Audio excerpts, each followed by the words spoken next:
As a young man, the importance of missionary work is to fulfill the work of the Lord by hastening the work of salvation here on earth. So yung mga struggles ko as a young man, minsan peer pressure kasi pag naglalaro ako ng basketball, mas parang inaatupag ko pa yung basketball than attending seminary.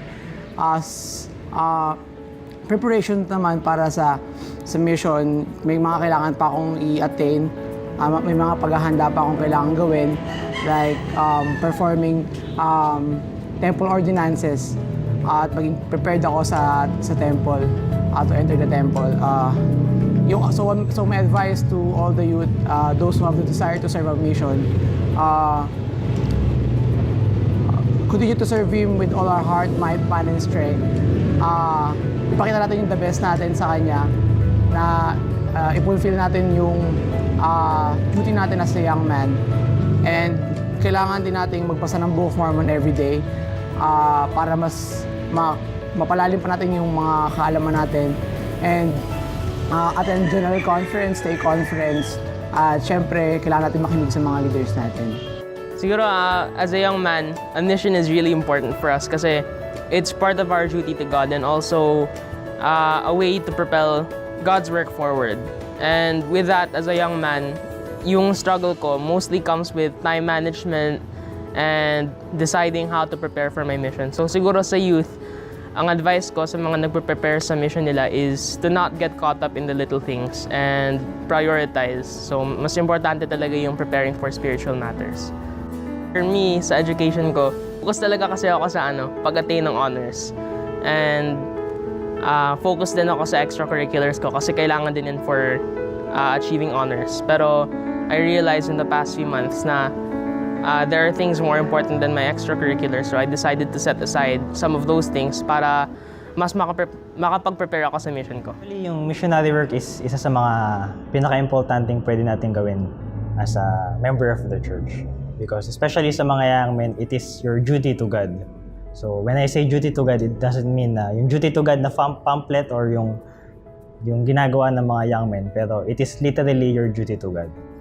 Kailangan natin itong gawin because it is our duty to serve our Heavenly Father and para matulungan natin yung mga tao na nangangailangan ng gospel.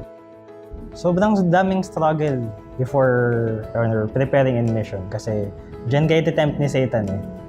Especially in my case, before ako umalis, sobrang daming struggle kasi ayokong iwanan yung comfort zone ko. I have my girlfriend, I have social media, yung school ko, and marami pang iba.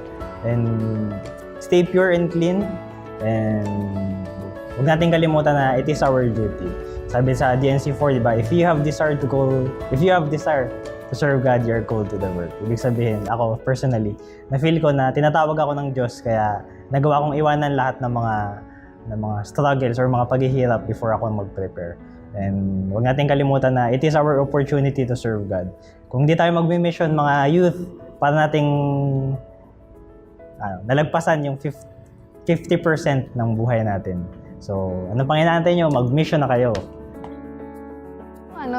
Yung challenging part sa pagpili ng damit. Kasi sa panahon ngayon, syempre gusto ko, as a young woman, gusto ko in sa uso. Pero yung mga uso kasi ngayon, parang karamihan ng damit na nauso. Sleeveless, yung hindi pasok sa standard. Yung sa friends, syempre, yung friends outside the church, yung mga kaibigan kong sa school, ganon, like sa mga pinsan ko. Tapos, yung pagpili doon minsan na nakakalimutan yung standard na modesty. Siguro yung maipapayo ko lang kapag pipili kami ng damit, siguro lagi naming iisipin na dapat kapag lalabas kami, kung makita ba namin si Jesus Christ, matutuwa ba siya sa suot namin. Sa seminaries, yung struggle na experience ko siguro, kasi yung papa ko hindi siya member. So minsan magtatanong siya kung saan ako pupunta, ba't gabi na ako uuwi, ganun. Tapos, nagagalit siya pag umuwi ako ng late. Maaga yung uwi ko sa school, tapos gabing-gabi na ako umuwi sa bahay kasi nga seminary. Kahit minsan di ako nakaka-attend ng SEM, marami pa rin ako natututunan, lalo na pag stake SEM. Doon ko Doon ko nakikita yung mga natututunan ko as a seminary student. Tapos siguro yung advice ko lang sa young women na mag-stay lang tayo sa church, huwag tayong lumayo para makip natin yung standard as a young woman, as a daughter of God. Kasi paramdam namin na kung ano yung natututunan namin doon. Yun. Some struggles that the youth have regarding seminary is their time. They have so many activities in school, so they have to balance their time in school and their time in seminary and their time in reading the scriptures. But if they do find balance, then they are blessed. They have to understand ano yung priority nila. So, uunahin ko ba yung activity sa school o uunahin ba ako sa seminary? So, a lot of my students understand it, so they know what's their priority. And they have been richly blessed, both in school and in their personal life and also their spiritual life. I had a wonderful time in seminary. My teacher was a working student taking up dentistry, and I loved yung enthusiasm niya. So marami akong natutunan. Lahat nung natutunan ko sa seminary hanggang ngayon, hindi ko pa nakakalimutan.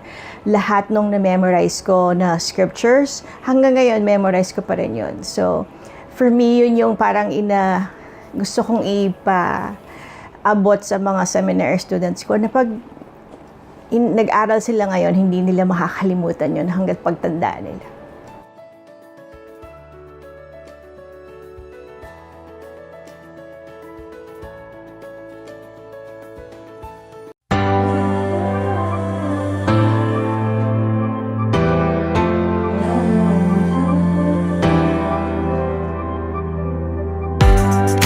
Have we forgotten what really matters? What really matters?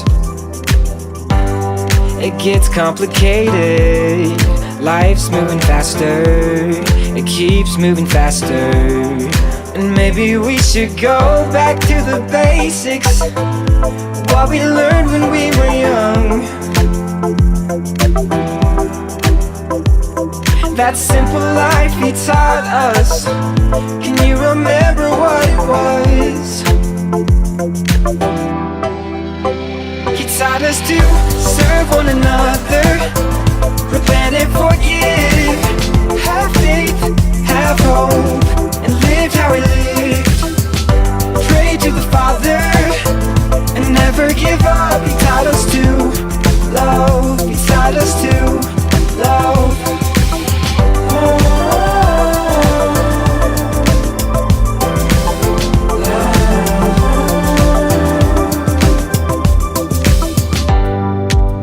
Everyone's different, but we want the same thing. We want the same thing. Listen to your heartbeat. The sound that it's making means something is changing.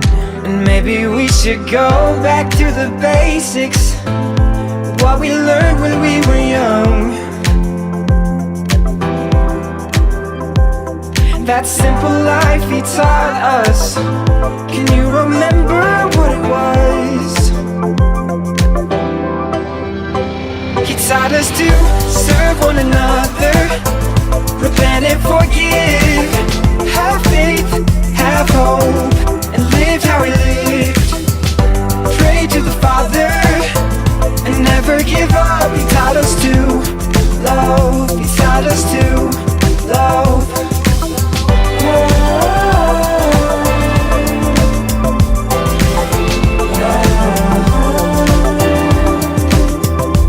He taught us to serve one another, repent and forgive, have faith, have hope, and live how he lived. Pray to the Father and never give up. He taught us to